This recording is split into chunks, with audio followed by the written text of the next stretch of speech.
You know, April is Stress Awareness Month, and with COVID cases thankfully leveling off in the state, a big stressor for many of us is heading back to the office. Joining us now, trying to calm our anxiety beat, is Dr. Anat Geva from Health One Behavioral Health and Wellness. Thank you for being here, Doctor. And what can people do to perhaps be less stressed when they do head back to work for the first time in a while? Well, thank you for having me, first and foremost. And then let me also say that stress with change is very normal. So knowing that stress is something to be expected, being aware of it, and then also knowing how to address it will be the key ways to reduce it as well as manage it in the moment. Doctor, thank you very much. And, you know, with not only work that's bringing some anxiety, with the COVID restrictions easing up, how can we feel comfortable getting back into those maybe larger social settings around some folks that we haven't seen, you know, perhaps for a year or two? What's your advice on that? So when we do engage with other people in a larger forum, if you will, we really get to enjoy the moment. I completely agree with you, and I think that it's important to slowly ease back into the new normal. But what's also important is to really honor our own boundaries and limitations. So being clear with ourselves ahead of time, what we're okay with, what we're not. And the key here is really to communicate it. Communicate it with your family and friends, and also ask them, what are you comfortable with? What are you not comfortable with? So that when we are in their midst, we're all getting along and not worried at the back of our minds of having to take yet another COVID test when we get back home.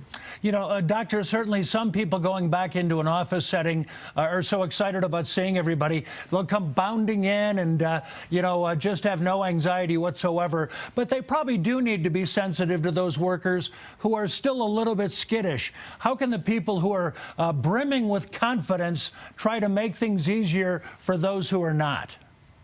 Well, I think, again, it is a matter of self-awareness and recognizing that we're different than those around us. So maybe a little bit of restraint and being aware that we need to have these conversations with our peers. Is that okay to give you a hug? Would you rather elbow, high five? What works for you? But I will also say this is also a great opportunity for those who are a little more skittish to practice putting up boundaries and maybe being preemptive and having a little go-to line and saying, hey, it's so good to see you, but wait a second, I'm not ready for hugs. Can we elbow? Can we high five one another? And so letting the other person know not only what not to do, because that could put them in an uncomfortable situation, but also what you're okay with.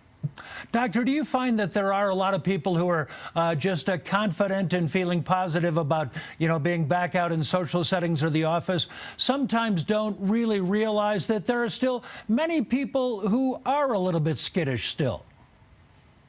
Absolutely. And, we vary on so many levels, and self-awareness is one of them, confidence and COVID confidence. So the key here is really to appreciate that even though we may not have the confidence and the sense of safety that other people have, they might be bringing something else into the picture. They might be bringing in their liveliness, their energy. So it's learning to accept ourselves, accept the other person, and being very clear about what's going to work and, more importantly, what's not going to work for us, and knowing how to relay it to the other person. You know, Doctor, I'll give you one final question, and you can take the conversation wherever you'd like to take it. Any final thoughts on just all of us living in a stressful world and how we can kind of stay on an even keel?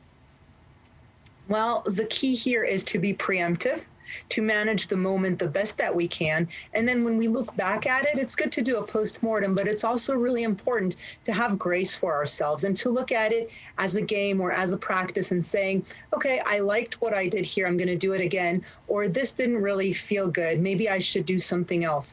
And knowing that we're all in the same boat. So we're all kind of fumbling our way through, and we all have a lot of patience with each other. We should also have it with ourselves. All right, Dr. Anat Geva, thank you so much, Doctor. We appreciate your time very, very much. To learn more about managing stress, contact the Health One Behavioral Health Center. We have their info at cbsdenver.com.